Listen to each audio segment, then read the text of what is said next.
Merhaba untuk pecinta serial Turki Jalim Istanbul, balik lagi di channel Up Channel. Berikut ini lanjutan dari serial Turki kesayangan Jalim Istanbul. Tamam arkadaşlar, untuk kalian yang baru bergabung di channel ini, jangan lupa subscribe dan jangan lupa klik tombol lonceng. Selamat menonton semuanya.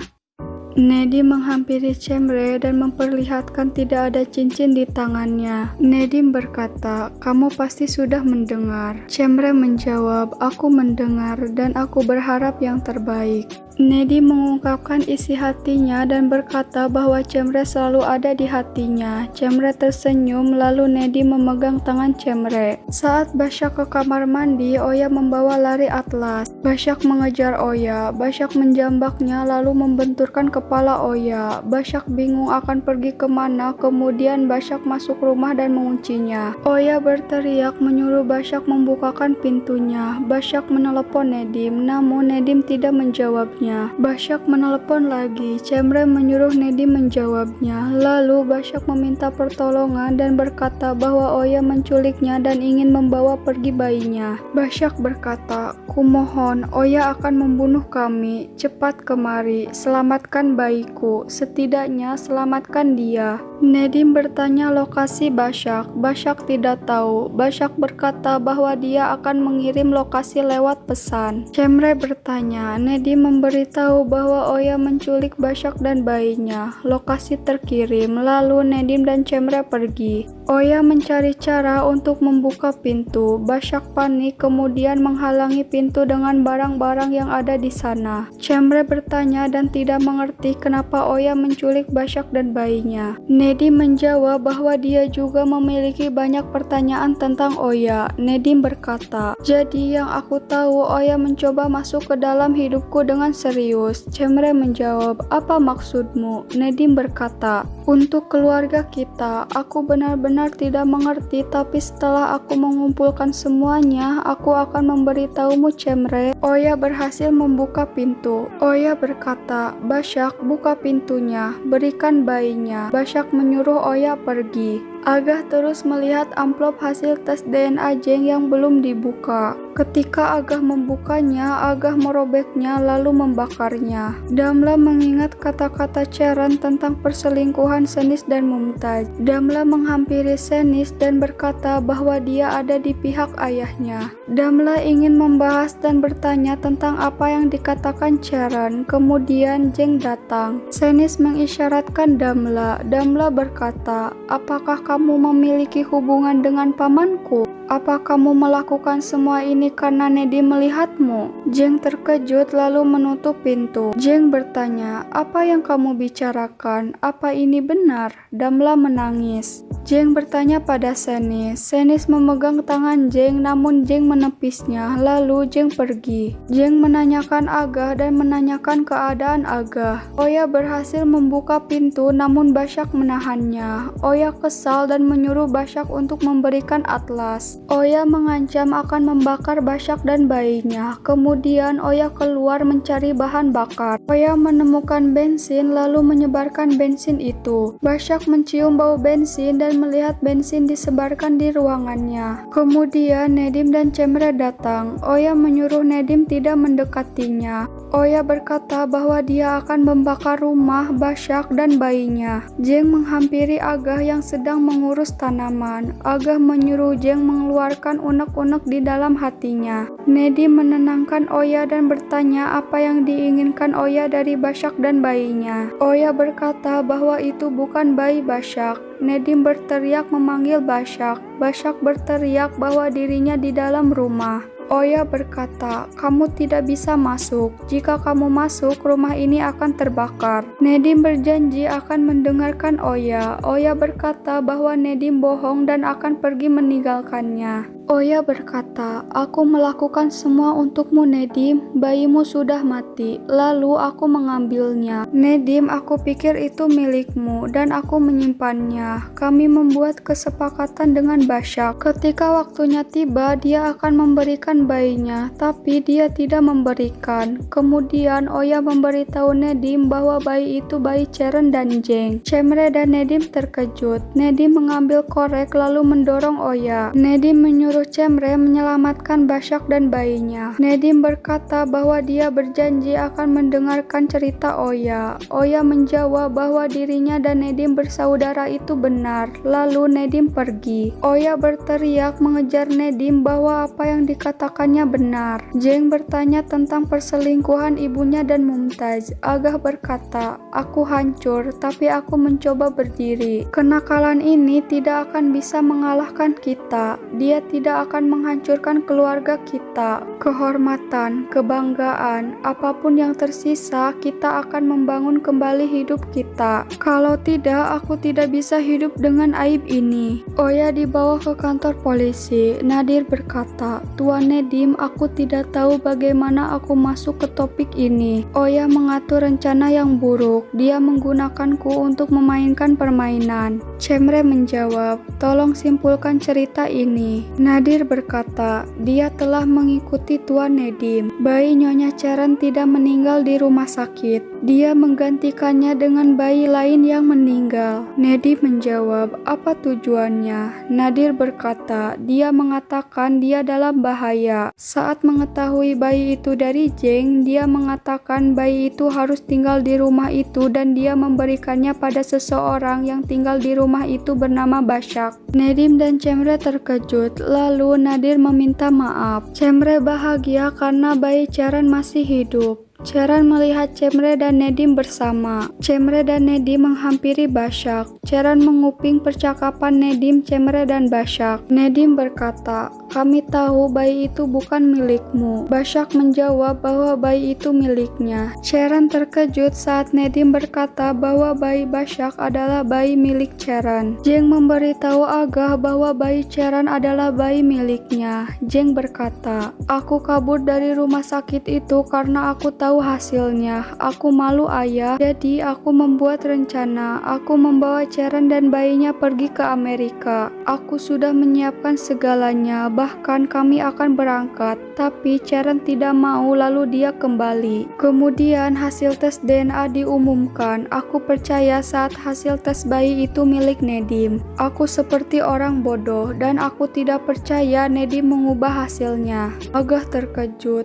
Jeng berkata, "Dia melakukannya untuk menghukumku. Tapi aku tidak menyalahkan dia atau Ceren ayah. Akulah pelaku sebenarnya." Agah menatap Jeng, lalu Agah pergi. Nedim dan Cemre terkejut ketika Ceren datang. Nedim berkata bahwa dia akan menjelaskan semuanya pada Ceren. Ceren menjawab, "Apa maksudmu bayi itu bayi Ceren?" Başak berkata, "Mereka gila, bayi itu milikku." Kemudian Başak masuk kamar dan menguncinya. Cemre membawa Ceren pergi dan berkata bahwa dia akan menjelaskan semuanya. Başak mengemasi barang-barangnya. Nedim menyuruh Başak membuka pintunya. Cemre menjelaskan semuanya pada Ceren. Ceren tidak percaya dan bilang bahwa bayinya sudah meninggal. Ceren berkata bahwa Nedim dan Cemre ingin menghukum dan menyakitinya. Cemre memberitahu bahwa Oya dan Nadir sudah ditangkap dan mereka mengakui semua perbuatannya. Nedim berkata, "Başak, kamu tidak akan memisahkan ibu dari anaknya." Başak tetap menjawab bahwa bayi itu miliknya. Ceren datang dan menyuruh Başak membuka pintunya. Kemudian Nurten datang dan bertanya, "Apa maksudmu bayi itu bukan milikmu?" Başak menyuruh Nurten untuk tidak percaya kata-kata Nedim, Cemre, dan Ceren. Kemudian Ceren menyuruh Başak menunjukkan identitas bayinya jika memang itu bayinya. Nedim membawa pergi Nurten. Nurten ingin masuk dan berbicara dengan Başak. Nedim menenangkan Ceren dan berkata bahwa Nurten akan berbicara pada Başak. Kemudian Nedim dan Cemre membawa Ceren pergi. Zivan memberitahu Seher bahwa dia jatuh cinta pada Damla. Zivan berkata, "Oke, dompetku mungkin tidak penuh seperti miliknya. Aku tidak punya kapal pesiar, rumah, tapi biarlah. Akankah orang kaya selalu menang, Bu?" Biarkan Zivan tersenyum sekali lagi. "Damla bukanlah gadis seperti yang kamu tahu. Jangan melakukan apapun yang membuatnya kesal lagi." atau kamu akan kehilangan anakmu. Basyak membukakan pintu untuk Nurten. Nurten bertanya karena Basyak sudah berkemas. Basyak berkata bahwa atlas miliknya. Kemudian Basyak melarikan diri dan mengunci Nurten di kamarnya. Basyak menyelinap keluar melalui pintu belakang. Nurten terus berteriak lalu Charon membukakan pintunya. Charon bertanya. Nurten memberitahu bahwa Basyak pergi dan menguncinya. Nurten berkata, "Tuan Nedim, apa benar yang aku dengar?" Nedim memberitahu Nurten bahwa bayi itu milik Charon. Charon memberitahu Cemre bahwa bayinya selalu tertawa dan diam saat Charon menggendongnya. Charon berkata, "Dia selalu tertawa. Dia senang saat aku datang. Mungkin dia tahu aku adalah ibunya. Aku merasa dia juga merindukanku." Lalu Charon menyuruh penjaga mencarinya. Kemudian Seher datang. Charon memeluk Seher dan memberitahu bahwa bayinya masih hidup. Nedim memberitahu bahwa yang melakukannya sudah dipenjara. Nurten tidak percaya kalau Basyak melakukan hal seperti itu. Charon marah pada Nurten lalu Charon menelepon polisi, namun Nedim melarangnya. Kemudian Charon pergi. Penjaga memberitahu dari kamera CCTV Basyak pergi melalui pintu belakang lalu naik taksi. Charon menelepon Jeng namun Jeng tidak menjawabnya. Neriman menghampiri Senis dan mengejek Senis. Neriman mengambil make up lalu Neriman merias wajah Senis. Charon menelepon Jeng dan berkata bahwa dia ingin bicara penting tapi tidak lewat telepon. Atlas terus menangis. Basyak bingung karena dia tidak punya uang untuk membeli makanan. Basyak berkata, "Jika aku menggunakan kartu kredit, mereka akan langsung menangkap kita." Nedim dan Cemre datang ke pertanian. Aga berkata, "Berapa kali kamu mengecewakanku, nak? Kebenaran apalagi yang belum aku ketahui, Nedim? Cukup untuk balas dendam pada bayi yang belum lahir. Hatimu sangat gelap."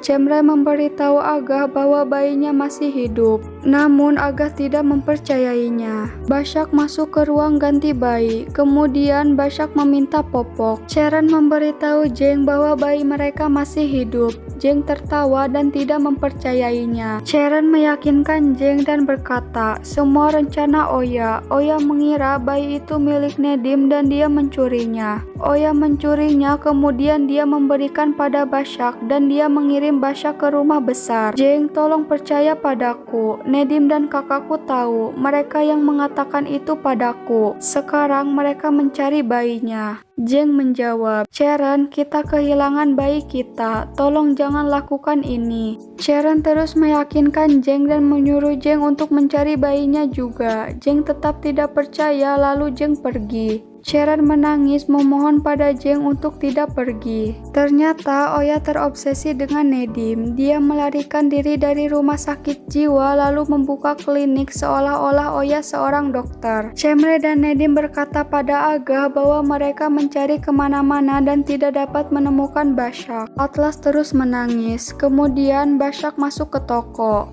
Kemudian Basyak memasukkan susu kaleng ke dalam tasnya. Pemilik toko curiga dan terus memperhatikan Basyak. Lalu Basyak berlari. Pemilik toko mengejarnya. Basyak pun ditangkap. Pemilik toko menyuruh Basyak membuka tasnya. Kemudian penjaga akan menelepon polisi. Basyak melarangnya dan berkata bahwa dia akan membayarnya dengan kartu kredit. Aga memberikan instruksi pada Hamzah untuk mencari Basyak dan bayinya. Ketika Jeng pulang, Zivan memukulnya. Damla melerai dan menyuruh Zivan pergi. Kemudian Damla menanyakan keadaan Jeng. Damla memberitahu Jeng bahwa bayi Basyak adalah bayi Jeng. Namun Jeng tetap tidak percaya. Damla berkata, "Kamu benar-benar tidak percaya atau tidak ingin percaya?" Jeng menjawab, "Aku tidak tahu." Lalu Jeng pergi. Basyak bingung ketika mall akan ditutup. Kemudian Basyak masuk ke ruang ganti bayi dan bersembunyi di bawah meja dengan Atlas. Nedim dan Cemre pulang. Nedim meminta maaf dan berkata bahwa dia akan memperbaiki kesalahannya. Charon bertanya pada Cemre. Cemre berkata bahwa Aga sedang mencari mereka. Charon marah pada Cemre lalu pergi. Atlas terus menangis. Neriman berkata, "Apa kamu akan membesarkan anak itu sendirian?" Charon menjawab, "Tidak seperti itu. Setiap orang akan melakukan bagiannya. semuanya. Biarkan aku punya bayi dulu. Lalu aku akan menangani Jeng. Damla melihat wajah Senis dan mengira Senis terus menangis karenanya. Damla meminta maaf, lalu Damla membersihkan wajah Senis. Basak terkejut karena Agah menemukannya. Basak menyuruh Agah untuk tidak mendekat. Basak terus berkata bahwa bayi itu miliknya. Kemudian Basak menghancurkan cermin dan menodongkan pecahan kaca pada Agah. Agah menyuruh Basak untuk memberikan bayinya. Lalu Basak menodongkan pecahan kaca itu ke lehernya. Basak berkata, "Aku akan bunuh diri jika kamu mendekat. Aku kehilangan bayiku, Tuan Agah. Aku tidak bisa kehilangannya lagi. Aku tidak bisa hidup dengan rasa sakit ini. Aku tidak akan memberikan bayiku ke siapapun. Dia bayiku." Agah menenangkan Basak. Agah berkata, "Dia juga kehilangan bayi. Sungguh, bayi ini milik Ceren. Basak, kamu tidak akan menyakitinya. Dia juga seorang ibu. Apa hal yang kamu lakukan sekarang benar?" Agah menyuruh Basak meletakkan pecahan kaca itu. Namun Basak tidak mau. Agah berkata, "Akhir dari pekerjaan ini buruk. Kamu akan pergi ke penjara bertahun-tahun. Masa mudamu akan terbuang sia-sia." Basak menjawab bahwa dia tidak bisa hidup tanpa Atlas. Agah berkata, "Ayo berikan apa yang kamu punya. Ayo bawa bayinya dan pergi dari sini. Ayo putriku." Basak pun memberikan pecahan kaca itu, lalu Agah memeluknya. Ceren dan Atlas mengambil sampel tes DNA untuk memastikan bahwa itu bayi Ceren. Hari berlalu, Seher dan Ceren datang untuk mengambil tes DNA-nya. Agah sudah menunggu mereka lalu memberikan hasil tes DNA-nya pada Seher. Namun Ceren langsung mengambil dan membukanya. Saat hasilnya cocok, Ceren langsung masuk. Ceren menangis bahagia sambil memeluk bayinya. Seher berkata, "Allah tahu, kemarahanku terhadap putramu tidak berhenti, tapi dia ayah dari bayi ini. Aku juga tidak bangga dengan putriku sendiri. Aku terkejut dengan apa yang terjadi, Tuan Agah. Satu-satunya solusi yang muncul di benakku, biarkan aku membawa anak dan cucuku pergi dari sini." Namun Agah menyuruh Seher untuk tidak terburu-buru. Semua orang menyambut Ceren dan bayinya. Neriman bertanya, "Di mana ayahnya?" Ceren menjawab bahwa Jeng tidak menjawab teleponnya. Ceren berkata, "Aku kira dia tidak akan mengakuinya. Jangan khawatir, Nak, ayahmu akan sangat mencintai kita. Ayahmu akan selalu bersama kita."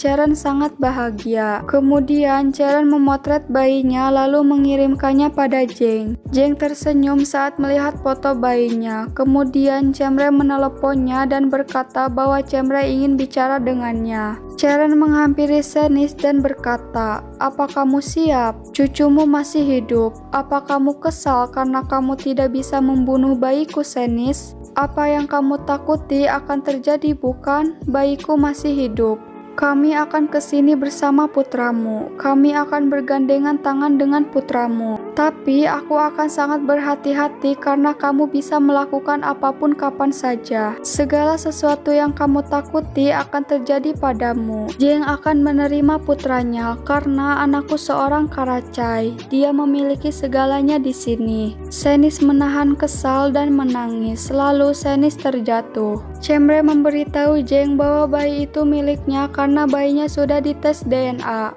Jeng berkata, "Apa yang harus aku lakukan? Haruskah aku membesarkan anakku dengan Ceren? Apa ini yang kamu mau, Cemre?" Cemre menjawab, "Aku hanya ingin kamu menjaga anakmu. Biarkan Ceren, tapi jangan menghukum anaknya. Anak itu berhak tumbuh bersama ayahnya." Seher terkejut melihat Senis terjatuh. Seher berteriak meminta pertolongan. Lalu Nedim datang. Ceren tersenyum melihatnya. Nedim dan Seher membantu Senis ke kursi rodanya. Damla dan Nedim bertanya keadaan Senis. Nedim memberitahu Damla bahwa Senis memiliki beban yang sangat besar karena dulu itu terjadi pada dirinya. Nedim memeriksa sabuk pengaman agar Senis tidak jatuh. Dan Nedim berkata pada Damla bahwa dia akan mengurusnya. Damla berterima kasih pada Nedim. Cemre dan Jeng pulang. Cemre berkata, "Kamu bisa melakukannya. Aku percaya padamu." Saat Jeng datang, Ceren berkata, "Lihat Lihat Jeng, ini bayi kita.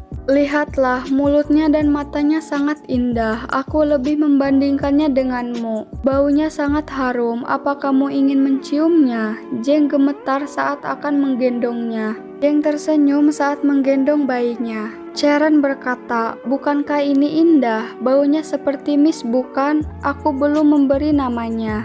Aku ingin menggabungkan nama. Aku pikir kita akan berpikir bersama. Aku pikir dia merasa bahwa kamu ayahnya. Dia sangat bahagia. Nurten meminta maaf atas kesalahan Başak. Aga menyuruh Nurten untuk tidak khawatir dan Aga berkata bahwa dia akan melakukan yang terbaik untuk Başak. Sharon berkata, Jeng, aku tahu, aku juga mengerti. Ini sangat sulit dan kamu tidak pernah ingin menjadi ayah. Tapi ini adalah keajaiban, bayi kita masih hidup. Aku pikir kami pantas mendapatkan kesempatan kedua dengannya. Jeng menjawab, berhenti Sharon, tidak ada yang namanya kita. Aku ayah dari bayi ini. Aku siap mengambil tanggung jawab apapun. Hanya itu, kamu bisa membesarkan bayi dimanapun kamu mau. Aku akan selalu bersamamu. Aku akan melakukan apapun yang diperlukan secara material atau spiritual. Dia anakku, tapi kamu bukan apa-apa bagiku Sharon.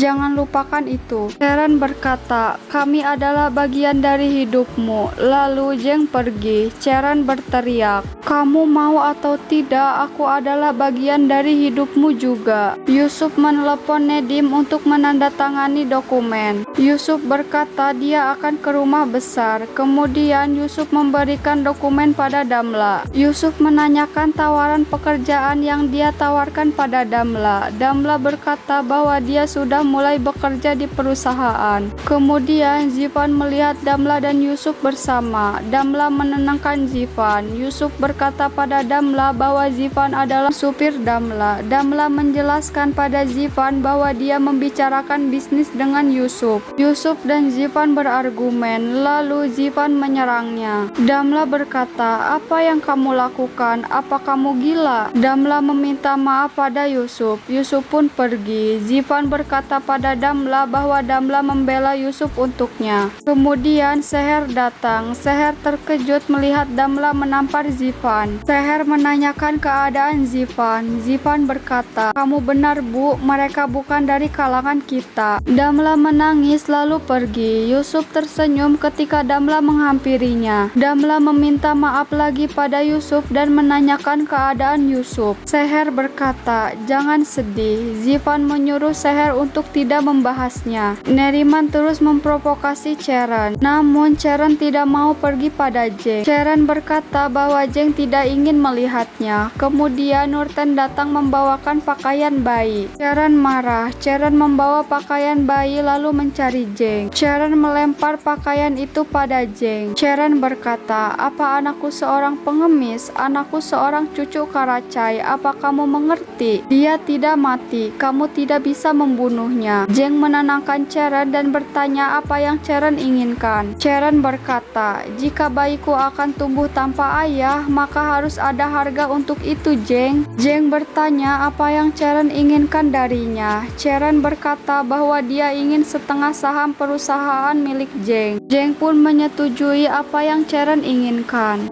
Oke teman-teman, sampai sini saja kelanjutan dari serial Turki Jalim Istanbul. Jangan lupa untuk subscribe dan klik tombol lonceng supaya tidak ketinggalan notifikasi dan video lanjutan terbaru. Kalau kalian suka videonya, silahkan like video ini. Sampai ketemu di video-video selanjutnya. Host Cakal, Hadi, bye-bye.